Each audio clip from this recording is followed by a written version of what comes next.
Bismillahirrahmanirrahim. Assalamualaikum warahmatullahi wabarakatuh.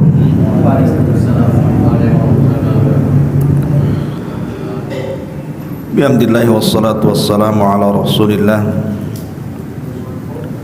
wa ala alihi wa sahbihi wa mawalah wa la hawla wa la quwata illa billahi wa ba'du. Alhamdulillah, segala puja dan puji hanya milik Allah subhanahu wa ta'ala. Salawat dan juga salam kita hadiahkan kepada Rasul kita Nabi besar Muhammad sallallahu alaihi wa ala alihi wasallam. Hadirin dan hadirat yang dimuliakan Allah subhanahu wa ta'ala, tema di malam hari ini kita akan berbicara soal sifat-sifat penduduk neraka dan juga penduduk surga. Ma'asyiral muslimin wal muslimat rahimakumullah. Tujuan hidup manusia di dunia tidak lain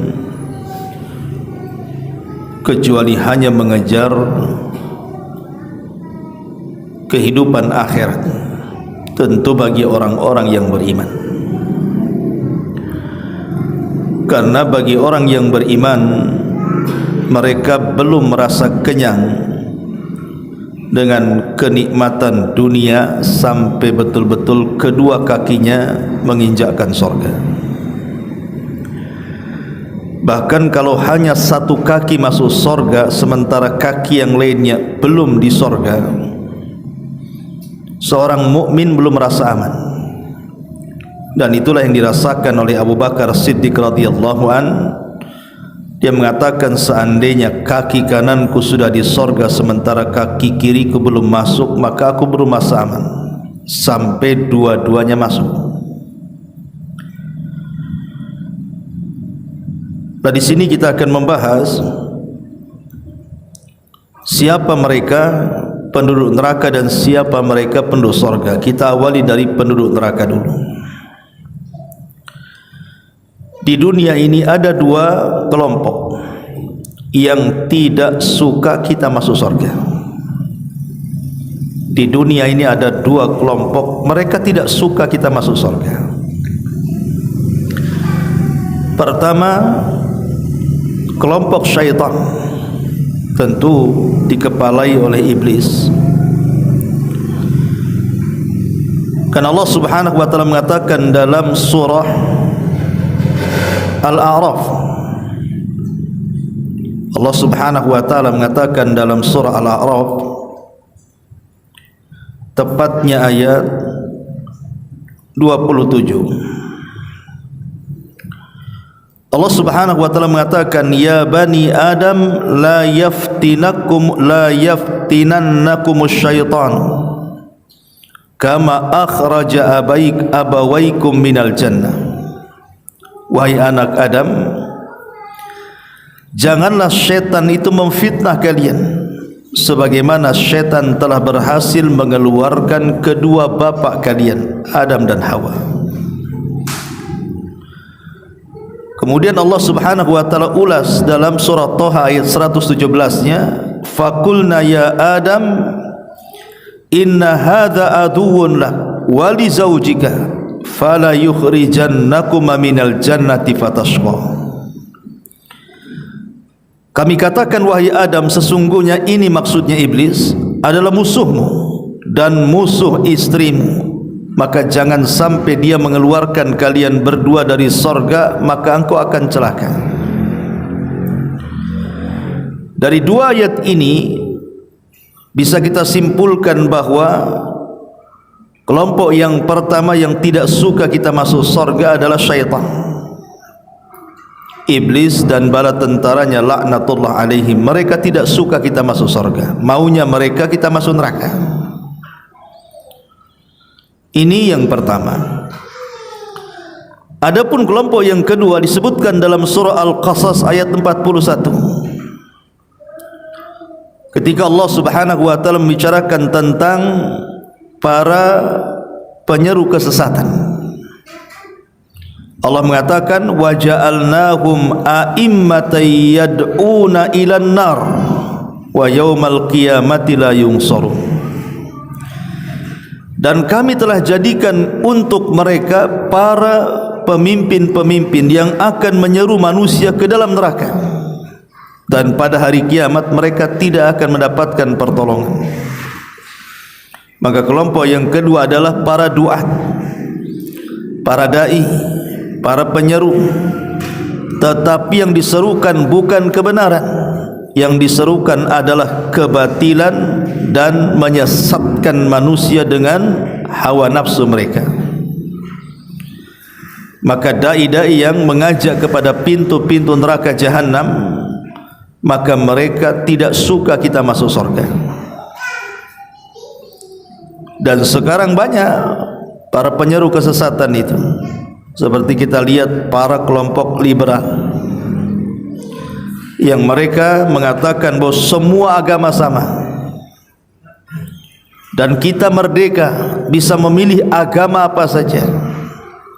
Padahal Allah Subhanahu wa taala sudah mengatakan inna dina indallahil Islam, agama yang paling diridhai Allah hanyalah Islam. Wa man yabtaghi ghairal islami dinan falan yuqbala minhu wa huwa fil akhirati minal khasirin. Siapapun yang mencari agama di luar daripada Islam, selain ditolak, rugi dia. Maka inilah dua kelompok tidak suka kita ini masuk ke dalam surga. Maunya dua kelompok ini kita masuk neraka. Karena manusia itu terbagi menjadi dua kelompok di akhirat, tidak ada yang ketiganya. Imma manusia digolongkan kepada kelompok dan mereka mengarah ke surga, atau kelompok yang mengarah ke neraka. Dan itu banyak disebutkan dalam Al-Quranul Karim, seperti Allah mengatakan dalam surah Al-Hasyr ayat 20, la yastawi ashabun nari wa ashabul jannah, ashabul jannati humul faizun. Tidak sama penduduk neraka dengan penduduk surga itu, karena penduduk surga itulah mereka orang-orang yang mendapatkan keberuntungan. Ma'asyiral muslimin wal muslimat rahimani wa rahimakumullah. Tentu penduduk neraka juga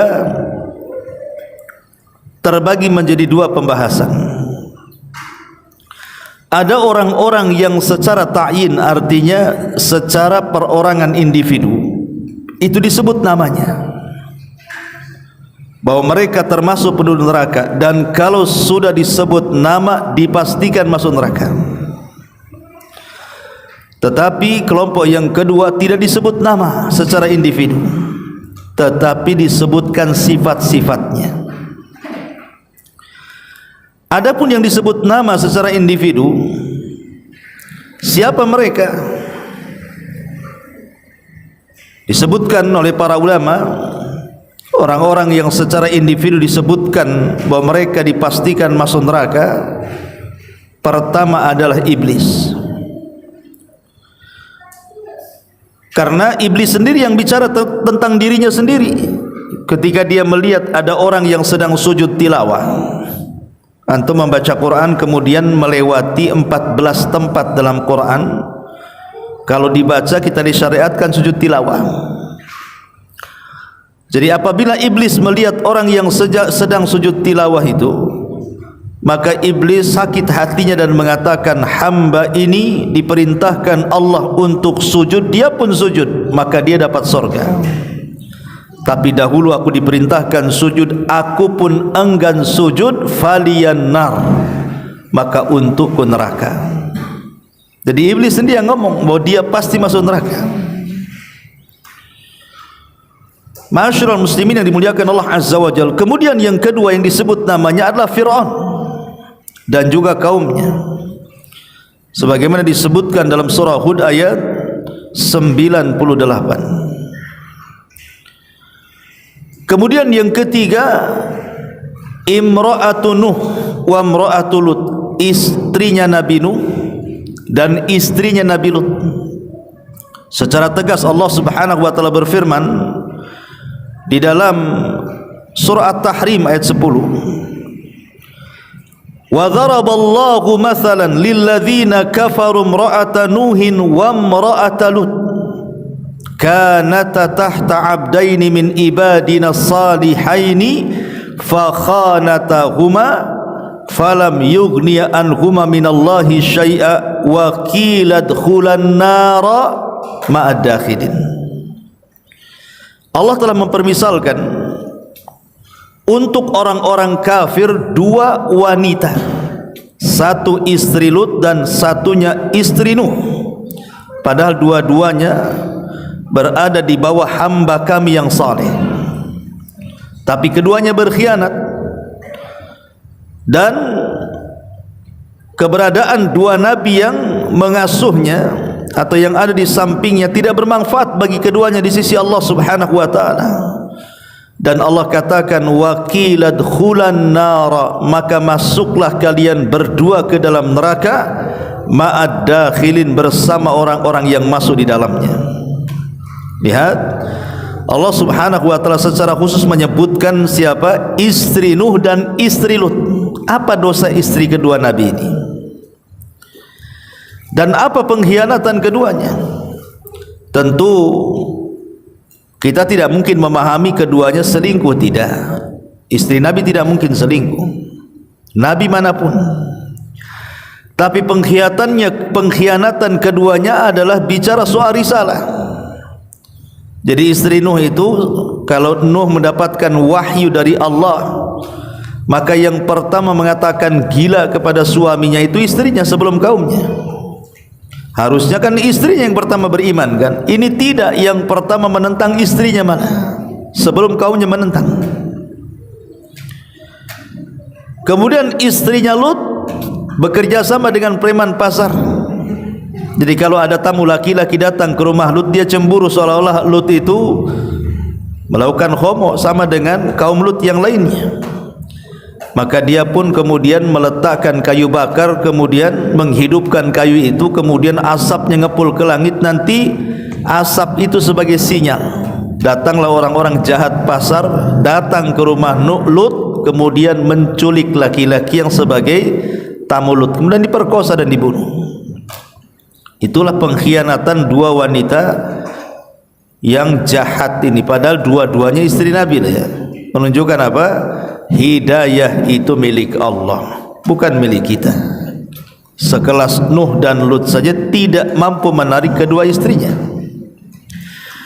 Ini yang ketiga. Yang keempat, Abu Lahab dan juga istrinya. Bahkan diturunkan satu surat yang sangat pendek, bayangkan.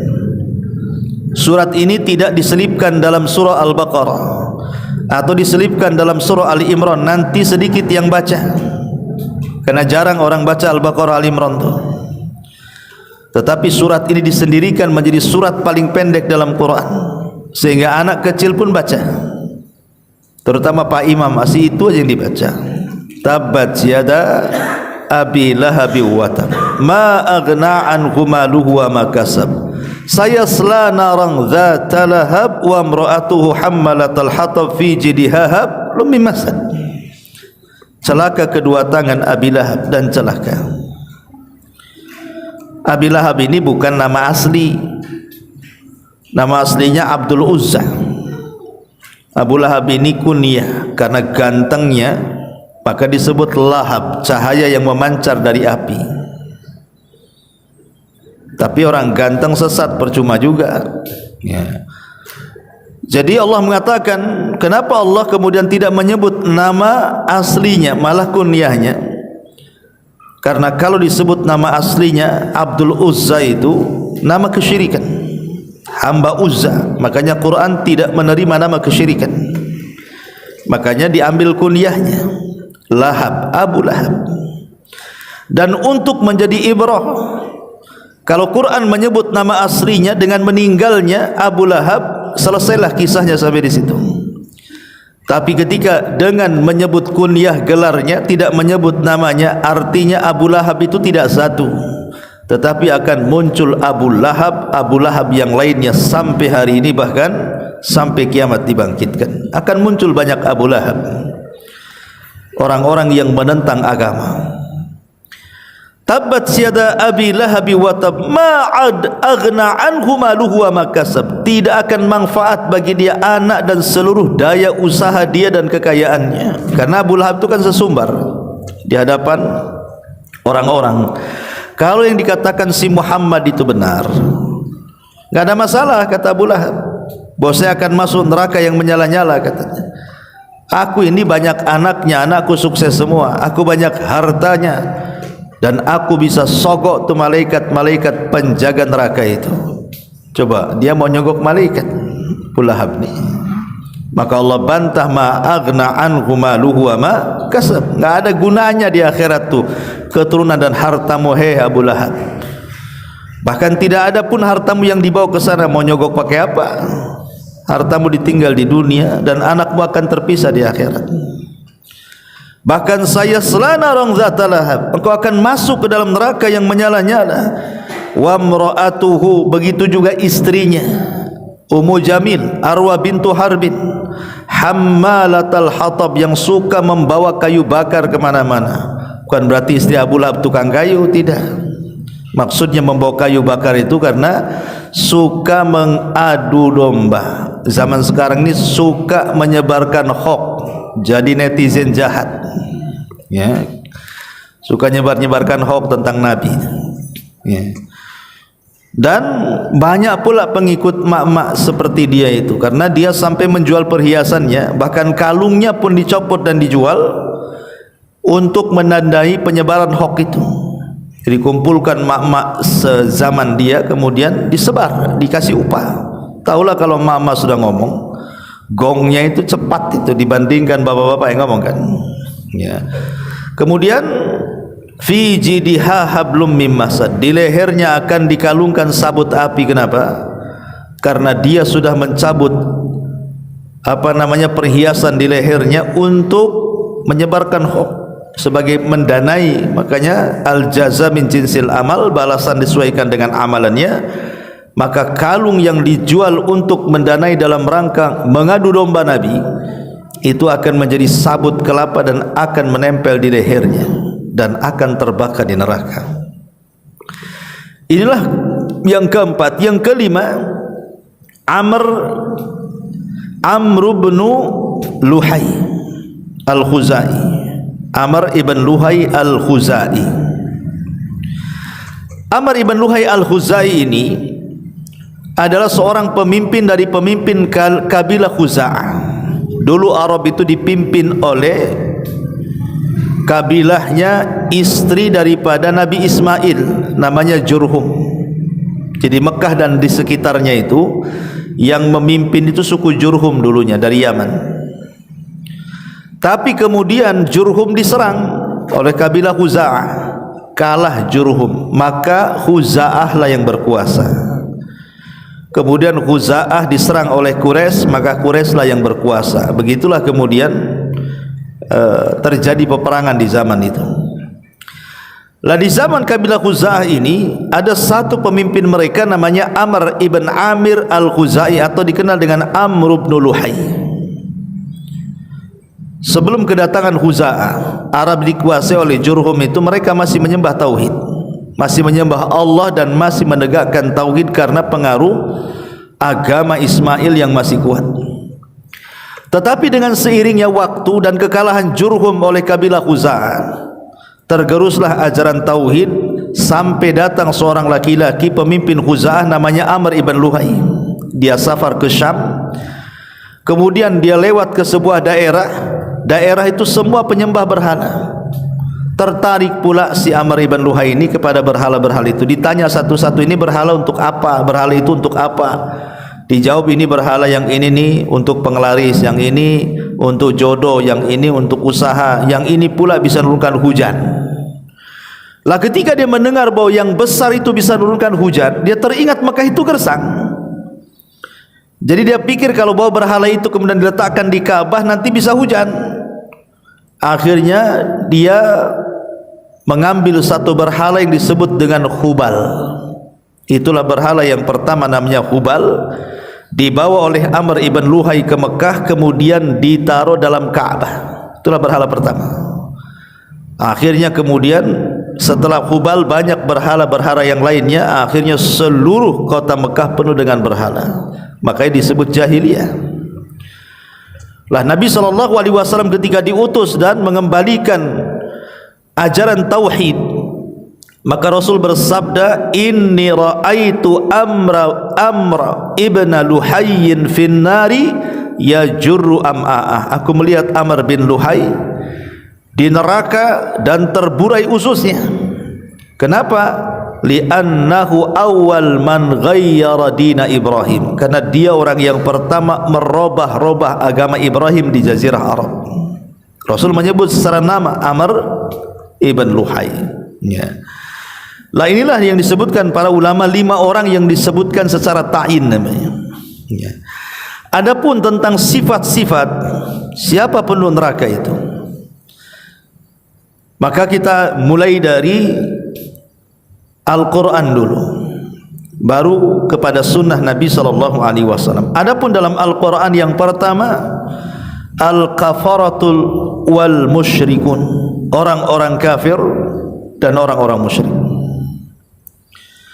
Allah Subhanahu wa ta'ala berfirman dalam surah Al-A'raf ayat 40, innal ladzina kadzdzabu bi ayatina wastakbaru anha la tufattahu lahum abwabus sama wa la yadkhulunal jannah hatta yalijal jamalu fi sammil khiyat kadzalika najzil mujrimin.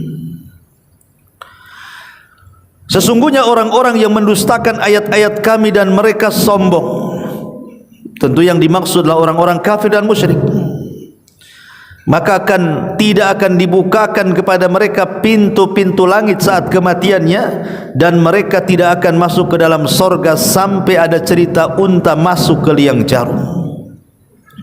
Mustahil ada unta masuk ke lubang jarum.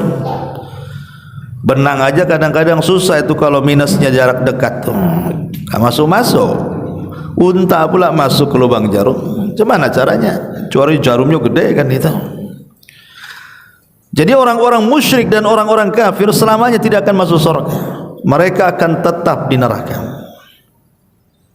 Dan satu-satunya orang kafir yang diringankan azabnya di neraka itu cuma satu orang, Abu Talib. Kata Nabi SAW, kalau bukan karena aku, tentu Abu Talib itu berada di gelombang api neraka, tapi Allah pindahkan sehingga nerakanya sampai ke tumitnya saja, tapi cukup mendidihkan kepalanya, kata Rasul.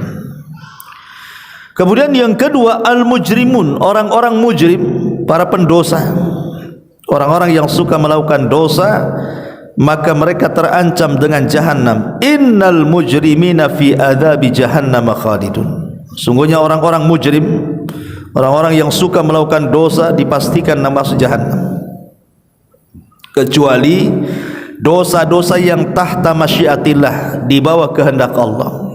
Kalau Allah berkehendak ya diampuni, kalau Allah tidak berkehendak ya dicuci dulu neraka, kan gitu. Kemudian yang ketiga, orang-orang munafik. Allah mengatakan innal munafiqina fi darkil asfali minan nar. Orang munafik itu diletakkan di intip neraka yang paling dalam. Jadi kalau neraka itu berlapis-lapis sama dengan bumi berlapis-lapis, maka lapisan yang paling dalam itu orang-orang munafik. Kemudian baru di atasnya orang-orang murtad. Kemudian di atasnya orang-orang kafir asli. Kenapa orang-orang kafir asli justru di urutan ketiga? Harusnya orang kafir asli dari orok dia kafir sampai mati kan paling dalam tuh harusnya kan. Kenapa kemudian dia di urutan ketiga? Justru orang munafik itu yang paling dalam sendiri.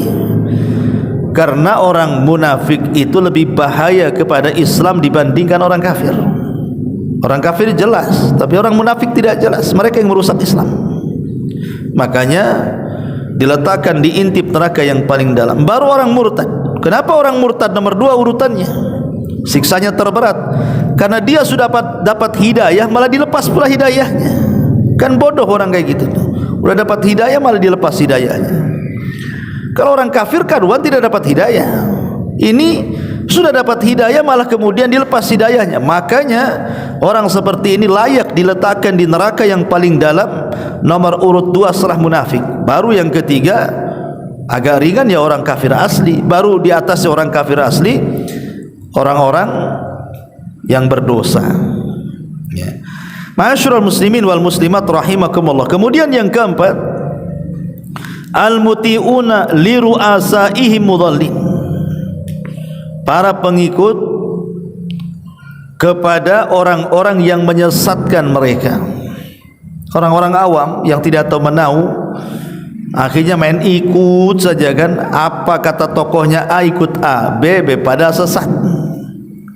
Makanya negeri kita ini aneh. Sering saya katakan likulli sakitin lakit. Orang Arab mengatakan setiap yang jatuh itu pasti ada yang mungut. Maknanya setiap ajaran sesat ada saja pengikutnya. Ngaku Nabi saja ada pengikutnya, ngaku Imam Mahdi ada pengikutnya. Coba bayangkan, padahal yang ngaku Imam Mahdi ini perempuan, ada juga pengikutnya. Padahal Imam Mahdi kan laki-laki, kenapa jadi perempuan pula? Itulah satu-satunya di Indonesia. Siapa Lia Edan itu siapa? Ya. Ada juga pengikutnya, kawan. Sesesat-sesatnya ajaran di negeri kita ini ada pengikutnya. Baik pengikut di alam nyata atau di alam gaib. Di alam gaibnya di medsos maksudnya, netizen itu pengikutnya itu. Coba ada, padahal udah jelas-jelas sesat loh ya. Nah, mereka tidak paham bahwa orang-orang yang mentaati para pengajak kesesatan itu, walaupun mereka tidak tahu menahu, tetap mereka masuk neraka. Karena harusnya mereka kan mencari kebenaran. Quran sudah turun, Nabi sudah diutus, ya. Kenapa asal ikut-ikutan gitu? Harusnya belajar supaya tidak tersesat. Kemudian yang kelima, tarikul wajibat wa murtakibul muharramat. Orang-orang yang meninggalkan yang wajib-wajib dan terjatuh kepada yang haram-haram. Allah mengatakan dalam Al-Quran surah Al-Mudaththir, Allah mengatakan, ketika Allah mengatakan kenapa kalian masuk ke neraka Saqar, kenapa kalian masuk ke neraka Saqar, masalakakum fi Saqar, kenapa kalian bisa masuk ke neraka Saqar? Maka penduduk neraka Saqar mengatakan apa? Qalu lam naku minal musallin wa lam naku nut'imul miskin wa kunna nakhudu ma'al khaidin wa kunna nukadzibu biyaumiddin. Karena dulu di dunia kami jarang sholat, bahkan tidak sholat. Kami di dunia tidak punya empati kepada orang-orang fakir, orang-orang miskin. Dan kami juga selalu terlelap dalam kesesatan dan mendustakan hari kebangkitan. Lihat jawaban penduduk neraka Saqar ini, karena mereka meninggalkan kewajiban, tidak sholat. Di masyarakat ini ikhwan, kita lihat coba orang-orang awam tuh, mereka tidak sholat tuh kayaknya tidak ada beban loh, sama sekali tidak ada beban. Saya pun aneh, padahal mereka muslim, maksud KTP-nya muslim gitu ya, tapi tidak ada beban meninggalkan sholat tuh, kayak biasa saja, seolah-olah mereka itu tidak takut neraka. Dan orang baik menurut mereka gitu ya, asal tidak nyuri gitu, asal tidak jadi preman, asal tidak malak, itu orang baik gitu. Walaupun tidak sholat gitu. Padahal lebih parah dia meninggalkan sholat dibandingkan malak kan itu. Karena meninggalkan yang wajib dosanya lebih besar dibandingkan yang melakukan yang diharamkan. Bisa kafir meninggalkan yang wajib itu ya. Kemudian juga yang nomor 6, al-jabbarun al-mutakabbirun, orang-orang yang sombong, orang-orang yang ujub, yang takabbur. Nabi SAW mengatakan nanti pada hari kiamat neraka itu akan mengeluarkan leher. Jadi neraka itu punya leher, keluar lehernya. Kemudian dia mengatakan wukiltu bisalasin, katanya, aku diperintahkan Allah untuk menelan 3 kelompok. Lah salah satunya apa? Aku diperintahkan untuk menelan kepada al-jabbarun al-mutakabbirun, orang-orang yang sombong. Bahkan belum masuk neraka saja, di akhirat badan mereka dikecilkan, kecil seperti semut, sehingga dia terseok-seok takut terinjak orang-orang besar itu. Karena dia merasa besar di dunia, Allah kecilkan badannya di akhirat. Sekarang kau merasa besar? Itulah jaza min jinsil amal namanya. Kemudian yang nomor 7, orang lemah yang tidak memiliki kekuatan, tetapi mereka hanya mengikuti kesesatan. Kemudian juga mereka tidak peduli dengan keluarga dan harta. Kemudian juga para pengkhianat. Kemudian orang-orang bakhil dan orang-orang yang suka berdusta. 3 kelompok ini disebut dalam satu redaksi hadis. Kata Nabi SAW, wa ahlun nari khamsatun. Penduduk neraka itu ada 5 kelompok. Al-dhaiful ladhi la zabra lahu alladzina hum fikum tabaun. Penghuni neraka itu ada 5 kata Rasul. Yang pertama, orang lemah yang tidak memiliki kekuatan, yaitu para pengikut di tengah-tengah kalian. Mereka orang-orang awam yang jahil, mengikuti tokoh-tokoh sesat, suruh ke timur, ke barat katanya. Padahal mereka sudah miskin di dunia, masuk neraka pula di akhirat, kasihan jadinya. Kemudian yang kedua kata Rasul, la yabtaguna ahlan wala malan. Orang yang tidak peduli dengan keluarga, nggak peduli. Kalau bisa nggak punya keluarga lah, saya tidak apa-apa, hidup sendiri, jadi bujang lapu.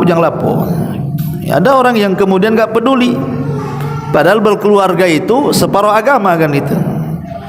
Ataupun tidak peduli dengan harta, dengan apa, padahal harta juga bisa untuk disedekahkan, dapat pahala dengan sedekahnya. Pokoknya hidupnya nggak ada kepedulian sama sekali, tidak dunia tidak akhirat. Ya. Kemudian yang ketiga, wal khain alladzi la yakhfa lahu tama'un wa in daqqa illa khanahu. Dan yang ketiga, mereka adalah para pengkhianat yang tidak samar baginya ketamakannya, meski tidak jelas kecuali pasti mengkhianatinya. Para pengkhianat, para penjilat dan para pengkhianat. Kemudian Nabi mengatakan, wa rajulun la yusbihu wa la yumsi illa wa huwa yukhadi'uka an ahlika wa malik.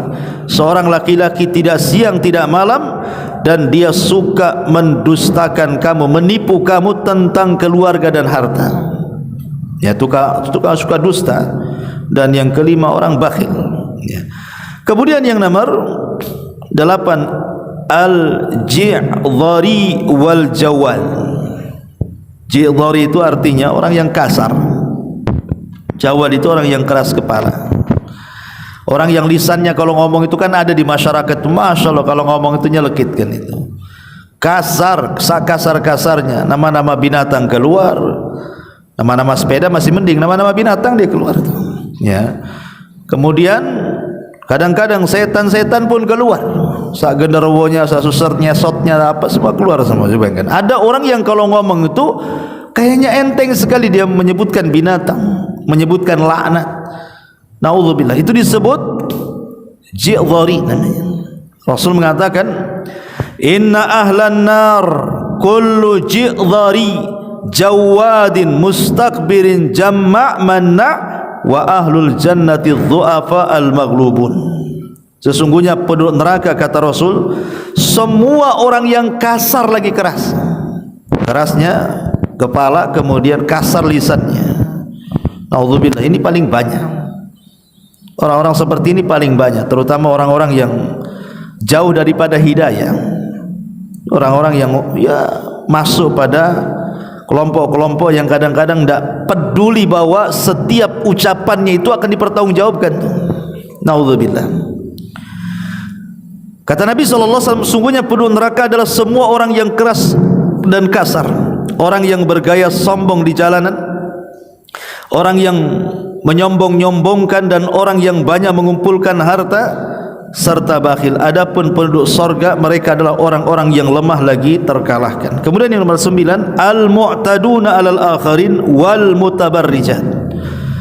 Orang-orang yang suka melakukan kezaliman kepada orang, dan para wanita yang suka tabarruj. Nabi mengatakan, sinfani min ummati lam arahuma. Ada 2 kelompok kata Rasul, aku tidak pernah melihat. Artinya di zaman Nabi tidak ada 2 kelompok ini, adanya di zaman sekarang. Dan itu nubuah. Rasul bicara 14 abad yang silam, sekarang jadi kenyataan.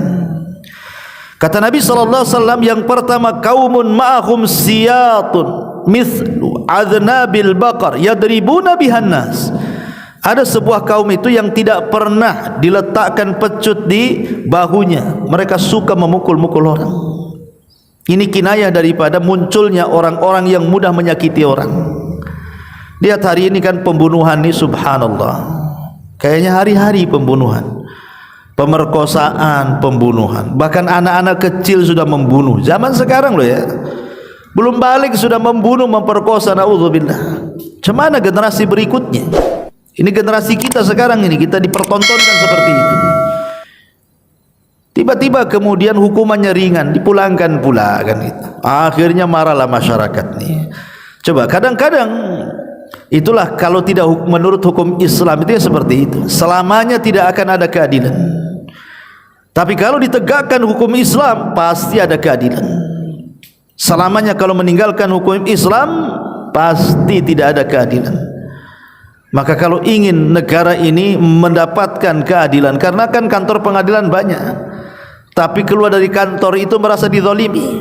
Harusnya kan kalau masuk kantor pengadilan kan merasa tuh dapat keadilan. Tidak juga.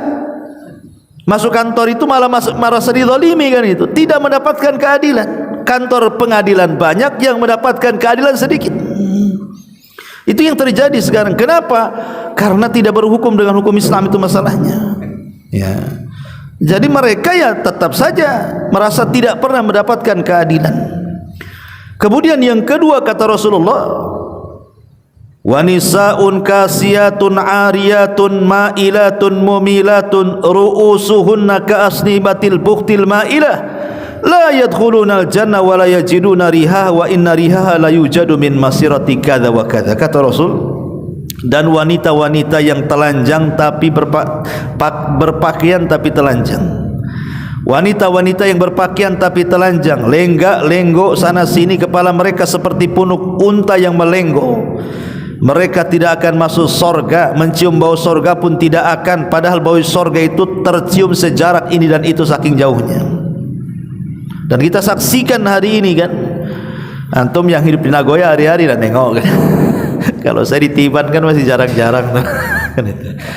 Coba, subhanallah, mereka tidak takut bahwa mereka tidak akan masuk surga, bahkan mencium bau surga pun tidak. Mereka tidak takut. Alasannya sederhana, apa itu? Mencari penghidupan, harus cari kerja apa? Saya terpaksa saya melakukannya. Enggak ada kalimat terpaksa itu. Bumi Allah ini luas, rizki Allah itu luas. Yang halal lebih banyak dibandingkan yang haram. Anda ini sedang mengikuti hawa nafsu, mengikuti syaitan. Dunia ini luas, yang halal banyak. Anda tidak hidup lama di dunia ini. Sebentar pun akan mati. Coba kalau meninggal dalam kondisi seperti itu. Kita lihat kadang-kadang di koran, ada seorang wanita, ya mungkin wanita malam, tiba-tiba meninggal di hotel, ditikam pasangannya yang enggak jelas. Coba mati dalam kondisi seperti itu. Mati di diskotik sedang mabok, ya kadang-kadang minum obat overdosis, mati dalam kondisi seperti itu, dia mati. Sudah susah di dunia gitu kan, kesenangannya sesaat, di akhirat pula bau surga tak dicium dia. Macam mana masuk ke dalam surga? Ya. Ma'asyiral muslimin wal muslimat rahimakumullah. Kemudian juga yang nomor 10, orang-orang yang suka hasad. Sebenarnya hasad ini ikhwan, saya antum siapapun pasti punya hasad. Tidak ada manusia yang tidak punya hasad. Tapi orang baik menyembunyikan hasadnya. Orang jahat itulah yang menampakkan hasadnya. Hasad kalau disembunyikan tidak ada masalah. Kayak antum melihat ada kawan punya rumah bagus, kepengen, itu kan hasad juga. Ada kawan punya mobil bagus, kepengen, itu hasad juga. Tapi kan kita sembunyikan. Ya, orang baik itu pasti akan menyembunyikan hasadnya, tapi orang jahat dia akan menampakkan. Bahkan dia berangan-angan untuk menghilangkan kenikmatan orang dan berpindah kepada dia, atau minimalnya hilang tapak yang berpindah. Tapi jangan kemudian dia lebih daripada saya, katanya. Nah ini kan masalah. Ya, kemudian juga orang-orang zalim.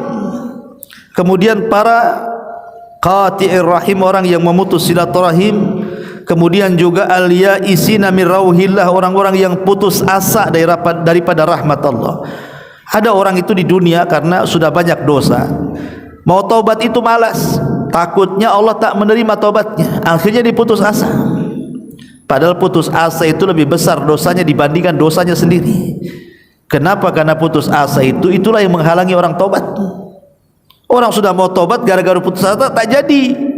Makanya kenapa putus asa itu lebih besar dosanya dibandingkan dosa yang dilakukannya. Ya. Kemudian juga al-mustahzi'ina billahi wa bi rasulihi wa bi ayatihi wa ghairihim. Dan orang-orang yang suka mengolok-olok, mencela agama, mencela nabi, mencela ayat, mencela Allah, dan sekarang makin marak yang seperti ini, ikhwan. Subhanallah, coba. Mulai yang viral kemarin masalah jilbab dipermasalahkan. Apa salahnya jilbab? Itu kan perintah Allah dan Rasulnya. Jilbab itu bukan perintah orang tua, perintah Allah, perintah Rasul kalah dengan konstitusi. Coba bayangkan, kalah dengan undang-undang. Setelah diprotes, baru kemudian minta maaf. Kalau nggak diprotes, tetap jalan tuh peraturan tuh. Nah ini kan masalah-masalah yang seperti ini kan masalah-masalah riskan. Allah mengatakan dzalika bi annahum karihu ma anzalallah fa ahbatallahu a'malahum. Ketika mereka membenci apa yang Allah turunkan, Allah leburkan semua amalnya, Allah hilangkan semua amalnya. Karena itu kekufuran. Kalau sudah kemudian mengolok-olok Allah, mengolok-olok ajarannya, ayat-ayatnya, Rasulnya, itu kekufuran. Dan itu kekufuran yang nampak di negeri kita ini semakin hari. Ada saja yang melecehkan Islam, ada saja ya. Contoh umpamanya, ya kita juga mengkritik sedikitlah soal kebijakan pemerintah ini kadang-kadang. Contoh umpamanya ketika kemarin ada pemimpin Nasrani datang ke Indonesia, mereka sudah punya tempat, kenapa pakai tempat kita? Kan itu kan. Ini kan melukai hati kaum muslimin, ikhwan. Macam mana pula seperti itu? Padahal Allah sudah tegas mengatakan lakum dinukum waliyadin. Kurang apa Allah mengatakan? Sudahlah agama kamu. Kami enggak maksa agamamu kok. Karena Islam mengatakan la ikraha fid din, tidak boleh ada paksaan dalam agama tuh. Ya sudah, yakini keyakinanmu, kami meyakini keyakinan kami.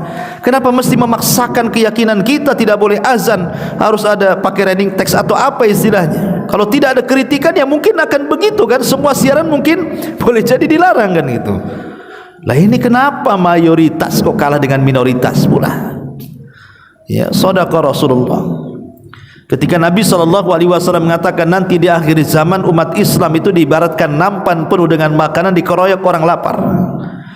Kata para sahabat Rasul, apakah kami sedikit pada waktu itu? Kenapa diperebutkan? Maka Rasul mengatakan bal antum yauma idzin katsirun. Kalian itu banyak, tetapi keberadaan kalian itu lemah karena Allah telah cabut rasa takut di hati musuh kalian dan Allah letakkan kehinaan di hati kalian. Jadi dulunya orang kafir takut sama kita, dicabut rasa takutnya. Dulunya kita ini jaya, dicabut kejayaannya. Kemudian para sahabat mengatakan, apa penyebabnya wahai Rasul? Maka Nabi SAW penyebabnya dua, dan itu terlahir dari penyakit lemah yang disebut dengan wahn, hubbud dunya wa karahiyatul maut, terlampau cinta dengan dunia dan takut dengan kematian. Ma'asyiral muslimin wal muslimat rahimani wa rahimakumullah. Ini diantara sifat-sifat penduduk neraka dan banyak lagi ya. Karena waktu juga kita masuk kepada siapa penduduk sorga. Sebagaimana penduduk neraka, penduduk sorga pun terbagi menjadi dua. Ada yang disebutkan secara ta'yin individu, ada hanya disebutkan sifat-sifatnya saja. Adapun secara ta'yin individu, seperti ketika Rasul bicara tentang al-asyaratu al-mubashiruna bil jannah, 10 sahabat yang dijanjikan masuk surga itu disebut namanya. Abu Bakar, Umar, Uthman, Ali, Talha, Zubair, Sa'ad bin Abi Waqqas, Abdurrahman ibn Auf, Said ibn Zaid, Abu Ubaidah ibn Amir ibn Jarrah. Itu 10 sahabat yang dijanjikan masuk surga. Bukan berarti 10 ini saja, tidak. Banyak para sahabat yang juga disebut secara lisan oleh Nabi SAW mereka masuk surga. Seperti umpamanya seorang pemimpin Yahudi Madinah, yang masuk Islam, satu-satunya yang masuk Islam, namanya Abdullah ibn Salam. Itu satu-satunya tokoh Yahudi yang masuk Islam. Kata Nabi SAW, Abdullah ibn Salam masuk surga. Ya, disebut langsung. Atau Ukasha ibn Mihsan.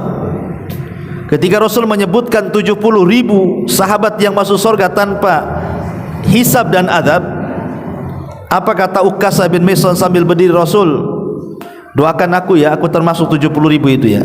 Kata Rasul, anta minhum, engkau termasuk mereka. Tiba-tiba yang lain juga ingin ikut-ikutan, wahai Rasul, saya juga wahai Rasul. Kata Rasul, sabaqakum biha Ukasha. Oh, tidak bisa, Ukasha sudah mendahului kalian katanya. Ini disebut namanya Ukasha ibn Mihsan.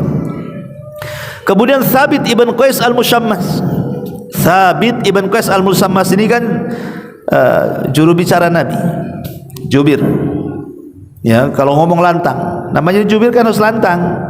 Sehingga ketika dia berpidato di hadapan para delegasi luar itu, suaranya lantang, sementara suara Rasul agak lirih. Turun ayat. Sebenarnya ayat ini bukan ditujukan kepada Thabit ibn Qais, tidak. Tapi ayat ini mencela orang-orang yang mengangkat suara mereka di atas suara Nabi.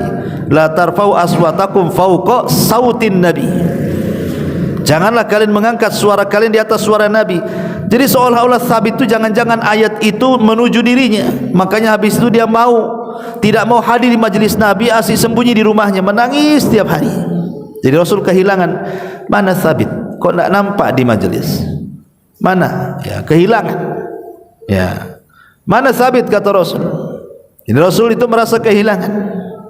Ya, Ma'asyiral muslimin yang dimuliakan Allah Azza wa Jalla. Maka sahabat mengatakan, Rasul, Thabit dia tidak mau keluar rumah, dia menangis setiap hari. Kata Rasul, selidiki apa yang membuat dia menangis setiap hari itu. Kata Thabit kepada sahabat yang diutus, bilang sama Rasul, aku sudah hampir putus asa karena amalanku habis gugur karena suaraku telah mendahului suara nabiku. Suaraku lebih tinggi dibandingkan suara nabiku, habislah amalanku, katanya. Kemudian sampailah perkara itu kepada Rasul. Kata Rasul, bilang sama Thabit, tidak, ayat itu tidak tertuju kepada dia, bahkan dia termasuk penduduk surga. Thabit ibn Qais al-Musyammas itu orangnya kecil, hitam, ya enggak ganteng orangnya, tapi penduduk surga kan enggak milih-milih, mau ganteng pun masuk neraka juga kan itu. Tapi dia punya istri cantik secantik-cantiknya. Biasalah orang ganteng itu istrinya jelek ya. Kalau orang jelek pula istrinya cantik. Ya kan, kadang-kadang ditukar-tukar ya. Atau yang ganteng-ganteng pasti istrinya jelek. Yang jelek-jelek, oh ini istrinya itu cantik balik. Jadi istrinya ini kalau melihat Thabit jalan sama kawan-kawannya, kok jelek sendiri, kok suami saya jelek sendiri, hitam sendiri gitu. Jadi mulailah cintanya itu luntur karena suka membanding-bandingkan. Akhirnya dia menghayal pengen pisah dengan Thabit, kemudian pengen punya suami yang ganteng-ganteng. Itu pikiran dia. Akhirnya dia datang kepada Rasul, aku ini tidak mencela agama Thabit. Oh, kalau sholatnya nomor 1, ibadahnya nomor 1, tapi masalahnya aku takut kufur dengan dia karena sudah hilang rasa cinta. Itulah hati-hati para ibu di atas ya, jangan membanding-bandingkan suami dengan suami tetangga. Ya, jadi kayak istrinya Thabit ini jadinya. Jadi kata Rasul, maumu apa? Kata istrinya Thabit, gini aja lah Rasul, aku mau cerai sama Thabit. Jadi dia minta hulu gugat cerai. Kata Rasul, tunggu dulu sampai saya panggil Thabit. Maka Thabit ibn Qais al-Musyammas dipanggil, wahai Thabit, istrimu minta cerai gimana? Oh, nggak bisa. Tapi istrimu maksa, nggak mau. Ya. Tapi Rasulullah SAW juga tetap memutuskan cerai dengan syarat istrinya Thabit harus mengembalikan maharnya. Maharnya Thabit tak tanggung-tanggung, hektaran kebun kurma. Ya, mau kamu kembalikan kebunnya Thabit, katanya. Ya kalau antum kadang marah 100.000 aja gampang dibalikin. Nih bang, ambil 100.000 aja kan. Kan gitu. Ini Thabit ini kebun kurma hektaran, mikir kan mau dibalikin tuh. Tapi karena dia memang sudah tidak cinta, dibalikin tuh kebun kurmanya. Akhirnya setelah masa idahnya, rupanya dia mendapatkan suami yang menurut dia itulah idaman selama ini. Orangnya tinggi, putih, ganteng, pokoknya wah, sesuai dengan keinginannya. Tetapi perjalanan rupanya tidak seperti itu. Rupanya suami yang baru ini tidak mampu memuaskan dia dalam urusan seks. Dalam urusan ranjang tidak memuaskan. Sabit pula memuaskan. Dia jelek tapi dia memuaskan. Akhirnya dia nyesel, pengen cerai dengan suami barunya dan pengen balik kepada Sabit. Bayangkan. Ya, wa asa an tuhibbu syai'an wa huwa syarrul lakum. Terkadang apa yang kau anggap baik itu rupanya buruk pula. Belum tentu. Ya, suami yang sekarang ini ya ibu ya, itu lebih jelek dibandingkan angan-angan ibu. Kadang ibu suka ngerumpi dengan tetangga, ceritalah suami-suaminya masing-masing. Enak suami si anu gaji gede katanya. Belum tentu yang gaji gede itu baik, dan belum tentu juga yang gaji sedikit itu jahat kan. Terkadang ada kelebihan satu dengan yang lain. Contohlah kehidupan istrinya Thabit. Nah, Thabit ini juga salah seorang sahabat yang dijamin masuk surga. Kemudian juga Abdullah bin Mas'ud, orangnya ceking, kurus, bahkan saking kurusnya itu betisnya kayak dibungkus kulit, ada daging tuh. Jadi satu hari dia naik ke pohon kurma, datang angin, tersingkap jubahnya, nampak betis kurusnya. Sahabat tertawa. Maka Rasul mengatakan, jangan kalian mentertawakan kedua betis Abdullah bin Mas'ud, karena kalau ditimbang di hadapan Allah lebih berat dibandingkan 2 gunung Uhud katanya. Artinya di hadapan Allah itu yang ditimbang bukan berat badan. Kalau ditimbang berat badan saya untung lebih gemuk daripada antum kan. Dan yang kurus ya pasti dia akan menggemukkan sebelum mati kan. Tapi itu pula bukan sebagai dasar ditimbangnya kita pada hari kiamat. Yang ditimbang itu amalan dan catatan. Ya. Ma'asyiral muslimin yang dimuliakan Allah Azza wa Jalla. Kemudian juga Hasan dan Husain, bahkan dia akan menjadi pemimpin para pemuda di sorga. Kemudian juga Arab Badui, ya, tidak disebut namanya, tapi Nabi SAW ketika Arab Badui berkata, Rasul, apakah kalau saya hanya mencukupkan yang wajib-wajib saya akan masuk sorga? Kata Rasul, ya, kalau engkau jujur dengan ucapanmu. Ya. Ataupun ketika Nabi SAW melihat seorang laki-laki yang sangat sahaja dan sederhana menenteng sandal dengan rambut yang basah seolah-olah habis wudu, kata Rasul, maukah kutunjukkan siapa laki-laki termasuk penduduk sorga? Maka ditunjuklah itu orangnya. Maka Abdullah ibn Amr ibn As penasaran, kenapa orang itu dikatakan penduduk sorga oleh Nabi? Diintailah akhirnya. Rupanya dia punya amalan satu yang luar biasa. Amalan yang lainnya kalah dengan sahabat yang lain, seperti ya sholat malamnya biasa, puasa sunnahnya biasa, baca Qurannya biasa, zikirnya biasa. Ada yang lebih luar biasa. Kenapa Rasul tidak mengatakan penduduk surga? Karena dia punya amalan hati. Setiap malam dia mengatakan, ya Allah, ku maafkan semua orang yang mendolimiku hari ini. Itu amalannya. Setiap sebelum tidur dia ngomong gitu. Ya Allah, aku maafkan semua yang menyakitiku pada hari ini. Besoknya ngomong gitu lagi, besoknya ngomong itu aja amalannya sampai dia mati. Ya, jadi tidak menaruh dendam sama sekali. Ataupun Nabi SAW ketika menyebutkan istri-istri beliau banyak Khadijah. Ketika Jibril mengatakan kepada Rasul, wahai Rasul, sebentar lagi istrimu akan sampai, maksudnya Khadijah, dia membawa makanan dan lauk. Wabashirha, sampaikan kepada dia berita gembira dari Allah. Wabashirha bi baitin min qasabin la khasaba fiha wala nasab. Sampaikan kepada Khadijah dia telah dibuatkan istana dari mutiara yang di dalamnya tidak ada kebisingan dan keletihan. Kenapa? Karena Khadijah tidak pernah membuat bising suaminya ataupun membuat lelah suaminya. Lain kalau istri antum hari-hari bising aja. Buat bising aja kan itu ya. Udah bising lemas lah antum jadinya. Pusing di luar sampai rumah lebih pusing kuadrat pusingnya. Ya. Jadi itulah diantara, ataupun Rasul juga menyebutkan Aisyah, menyebutkan Fatimah, banyaklah orang-orang yang disebutkan secara ta'in nama, ya, atau perorangan. Tapi di sana juga ada sifat-sifat yang disebutkan oleh Allah Subhanahu wa taala. Pertama dari Al-Qur'an, mereka adalah orang-orang yang beriman kemudian mengamalkan amal kesolehan. Allah mengatakan dalam surah Al-Baqarah 25, wa basyiril ladzina amanu wa amilus shalihat anna lahum jannatin tajri min tahtihal anhar. Beri kabar gembira orang-orang yang beriman dan beramal saleh, bagi mereka surga yang mengalir di bawahnya sungai-sungai. Ini pertama. Yang kedua, al-muttaqun, orang-orang yang bertakwa, orang-orang yang melaksanakan perintah dan menjauhi larangan. Allah mengatakan wa uzlifatil jannatu lil muttaqin. Allah sediakan surga itu bagi orang-orang yang bertakwa. Yang ketiga, al-muhsinun, orang-orang yang suka berbuat baik. Allah mengatakan lil ladzina ahsanul husna waz ziyadah. Bagi orang-orang yang mereka melakukan kebaikan, maka mereka akan mendapatkan tambahan. Apa maksudnya tambahan di sini? Selain masuk surga, mereka akan diperlihatkan wajah Allah setiap hari.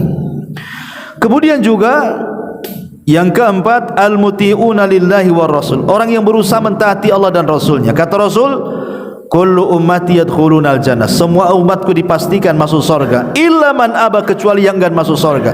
Sahabat mengatakan, Rasul bego kali, masa ada orang yang enggak mau masuk surga? Kata Rasul, ya. Siapa mereka wahai Rasul? Mereka adalah orang-orang yang taat kepadaku, itulah orang-orang yang masuk surga.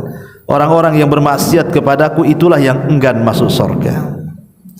Maka Allah Subhanahu wa taala katakan, wa man yuti'illaha wa rasulahu yudkhilhu jannatin tajri min tahtihal anhar. Siapapun yang taat kepada Allah dan Rasulnya, maka Allah akan masukkan ia ke surga-surga yang mengalir dalamnya sungai-sungai. Kemudian yang nomor 5 adalah as-sadiqun, orang-orang yang jujur. Sebagaimana Allah mengatakan dalam surah Al-Maidah 119. Kemudian juga as-sabiquna ila fi'lil khairat, orang-orang yang bersegera untuk melakukan peluang kebaikan. Apapun peluang kebaikan dilakukan dia.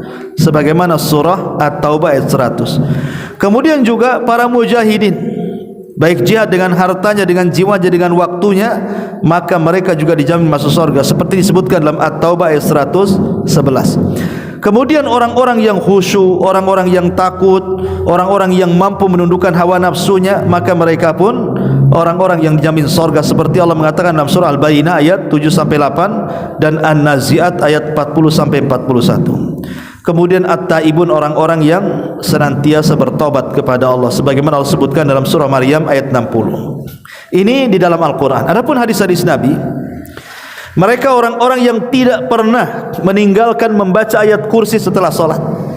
Rasul mengatakan, man qara'a ayatal kursi fi duburi kulli salatin maktubatin lam yamna'ku min dukhulil jannah illa an yamut.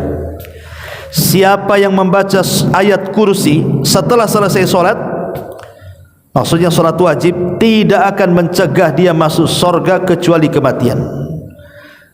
Artinya kalau dia mati langsung masuk surga, gitu maksudnya. Kemudian juga orang yang berdoa minta surga. Nabi mengatakan, man sa'alallah al-jannata thalatha marrat qala al-jannah Allahumma adkhilhul jannah. Barang siapa yang mengatakan, ya Allah masukkan aku ke surga, masukkan aku ke surga, maka surga akan bicara dengan Allah, ya Allah masukkan dia ke dalam surga. Maka banyak-banyaklah minta supaya dimasukkan ke dalam surga. Kemudian yang ketiga, memperbanyak sayyidul istighfar. Sebab kalau dibaca di sore hari kemudian mati sebelum pagi, dipastikan masuk surga. Kalau dibaca di pagi sebelum sore kemudian meninggal, maka dipastikan masuk surga. Nabi mengatakan dalam hadis Bukhari dari Sadad ibn Aus, sayyidul istighfar, penghulunya istighfar, antakula, engkau mengatakan Allahumma anta rabbi la ilaha illa anta khalaqtani wa ana abduk wa ana ala ahdik wa wa'dika mastata'tu a'udzu bika min syarri ma sana' abu'u laka bi ni'matika alayya wa abu'u bi dhanbi wa faghfirli fa innahu la yaghfiru dzunuba illa anta. Apa kata Rasul? Man qalaha, siapa yang mengucapkan ini, penghulu istighfar ini, minan nahar, di waktu siang, famata min yaumihi, sebelum sore dia meninggal, illa dakhalal jannah, kecuali dia akan masuk surga. Wa man qalaha minal lail, kalau dia baca di malam hari, wa huwa muqinun, dan dia yakin dengan penghulu istighfar itu, famata qabla an yusbi, sebelum pagi dia meninggal, fahuwa min ahlil jannah, maka dia termasuk penduduk surga. Maka jangan tinggalkan pagi dan petang membaca sayyidul istighfar, terutama anda yang sakit-sakit parah gitu ya. Kemudian yang nomor berikutnya, doa setelah berwudu.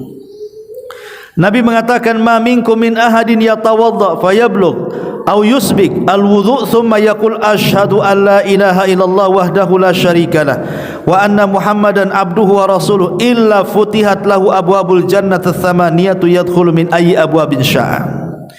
Siapa di antara kalian selepas wudu kemudian membaca apa bacaannya? Asyhadu an la ilaha illallah wahdahu la syarikalah wa anna muhammadan abduhu wa rasuluh. Antum bisa juga tambah raditu billahi rabba bil islami dina wa bi muhammadan nabiyya wa rasulah, kecuali Allah akan buka 8 pintu sorga dan kita bisa masuk dari mana pintu yang kita suka. Sedikit aja bacaannya, tapi malas pula kita baca ya. Kemudian juga menolong orang yang kesulitan. Menolong orang yang kesulitan, maksudnya orang yang kelitu utang. Antum ngutangi uang, kemudian dia tidak bisa bayar, ya sudahlah, saya sedekahkan, karena utangnya 10.000. Kalau utangnya 10 juta ya mungkin tak mau dia ngomong gitu kan. Kalau 10.000 dah ambil aja lah, 10.000 aja kok ya. Tapi jangan salah, walaupun hanya 10.000, kalau antum ikhlaskan jadi sedekah dia. Nabi SAW mengatakan nanti pada hari kiamat akan didatangkan laki-laki yang tidak punya banyak kebaikan. Kebaikanmu apa? Tidak punya katanya. Kecuali dulu aku pernah menghutangi uang, kemudian saatnya waktu dia bayar dia tak bisa bayar, aku katakan kepada dia, ya sudahlah, enggak usah bayar, aku sedekahkan. Maka Allah katakan, sebagaimana engkau membiarkan orang yang sedang kesulitan, maka hari ini juga aku masukkan kau ke dalam surga. Nah ini diantaranya juga menghilangkan kesulitan walaupun sedikit. Makanya apa kata Nabi SAW? Man sana'a minkum ma'rufa, siapapun di antara kalian yang melakukan kebaikan, fakafi'uhu, balaslah kebaikan itu. Balas kebaikan orang yang berbuat baik itu, tentu dengan balasan yang lebih baik atau minimalnya setara ya. Tetapi kalau tidak bisa karena tidak sanggup membalas kebaikan, maka minimalnya doakan dengan pujian. Doakan, puji dia. Ya. Kalau dia berbuat baik sama kita. Tapi kalau soal utang jangan pakai doa. Ya, akhi, anda tidak bisa balas kebaikan antum yang sudah minjemi uang ana ke ana. Udah saya doakan aja lah. Oh, tidak bisa kayak gitu. Bayar utangnya. Kan itu ya. Kalau itu hak dengan orang ya. Jadi ini harus dipahami. Kemudian juga yang paling rendah juga imatatul adza anit thariq. Kalau antum jalan-jalan di mana nampak ada yang membahayakan kaum muslimin, entah duri, entah jarum, entah paku, entah beling, entah apa, entah batu, singkirkan. Itu memang kecil amalannya, tapi Nabi SAW melihat ada orang di sorga itu berpindah-pindah tingkatannya, seolah-olah dia banyak amal solehnya. Ketika ditanya Rasul, kok bisa orang itu berpindah-pindah tingkatan di sorga? Iya, karena di dunia dia suka menebang ranting pohon yang mengganggu orang jalan ya. Itu aja kerjaan dia. Ustaz, tidak bisa di kota Batam ini udah ada itu petugasnya. Kalau kita main tebang-tebang kita boleh ditangkap gitu. Ya jangan nebang pohon lah. Ya antum cari jarum-jarum aja di jalan-jalan itu, takut kena ban orang ya. Kemudian juga az-zikir, banyak berzikir kepada Allah Subhanahu wa taala. Zikir ini amalan luar biasa karena dia tanpa harus ada tempat, tanpa ditentukan dengan waktu. Bisa dilakukan anak kecil, orang dewasa, orang tua, orang sakit, orang sehat, orang safar, orang mukim, orang di darat, orang di lautan, semua bisa melakukannya zikir ini.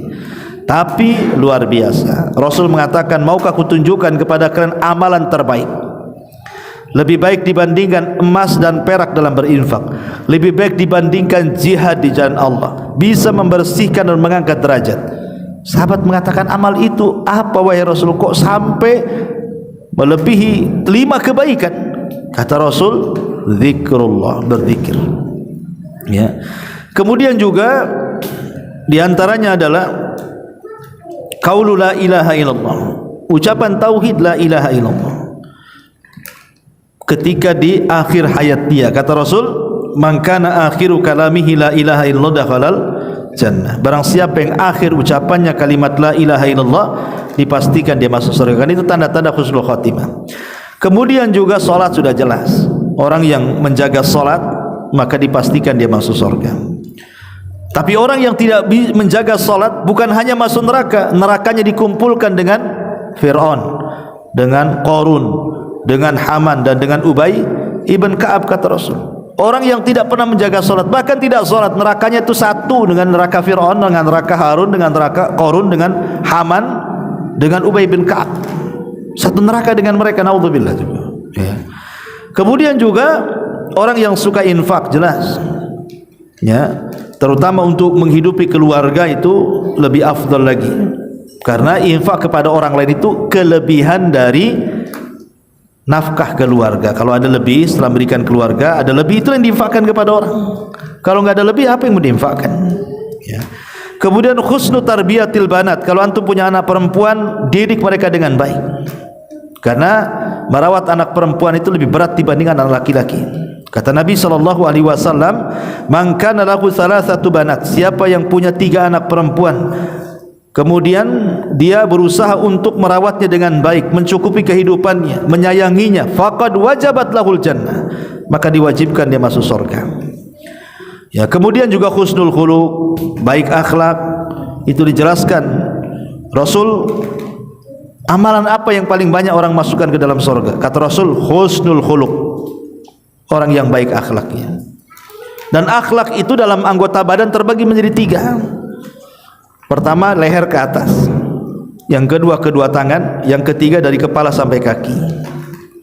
Adapun akhlak dari leher ke atas, ya namanya kepala itu macam-macam isinya, mata, telinga, lisan, otak, kan itu ya. Kalau ini berakhlak, tidak memandang kecuali yang halal, tidak mendengar kecuali yang boleh, tidak bicara yang kasar-kasar, otaknya juga tidak ngeres, itu berakhlak, ya. Kemudian mulutnya juga sebelum bicara sudah senyum, ketika keluar juga kata-katanya santun, karena senyum ini mempermanis kata-kata sebenarnya. Sudah santun omongannya, kemudian disertai senyum, apa enggak makin manis tuh? Sudah pamannya kasar ucapannya, matanya pula melotot, apa kayak setan dong, ya. Jadi itulah akhlak di kepala tuh. Kemudian kedua tangan, ya maksudnya membantu orang, ngangkat-ngangkatkan barang, kan gitu. Adapun kemudian dari kepala sampai kaki ketika bicara, maka kalau bisa kita bicara dengan siapapun, arahkan wajah kita dan anggota badan itu kepada orang yang kita ajak bicara. Ini enggak, dia ngomong sama kita lain arahnya, kita pula ke arah lain pula, itu enggak berakhlak namanya. Oh, tapi kalau sama pejabat betul-betul diarahkan, kalau bisa pas deh. Tapi kalau sama pengemis sama apa, ngomong apa kamu? Orangnya di situ, tapi ke sini mukanya, kan itu ya. Apa enggak berakhlak tuh? Itu enggak berakhlak orang kayak gitu. Jadi intinya bahwa husnul khuluq ini juga salah satu hal yang bisa memasukkan orang ke surga. Kemudian syahadatun nas, ya, menjadi saksi bagi manusia, menjadi saksi kebaikan bagi manusia, bukan saksi keburukan, tidak ya maksudnya. Kemudian juga birrul walidain, silaturahim, dan berpuasa, infak, sedekah, macam-macam lah. Kalau kita mau menguraikan tentang amalan-amalan yang bisa masukkan ke dalam surga. Wallahu alam. Inilah pembahasan yang sederhana, mudah-mudahan ada manfaatnya. Subhanallah bihamdika, asyhadu an la ilaha illa anta, astaghfiruka wa atubu ilaik. Allahu ta'ala. Assalamualaikum warahmatullahi wabarakatuh.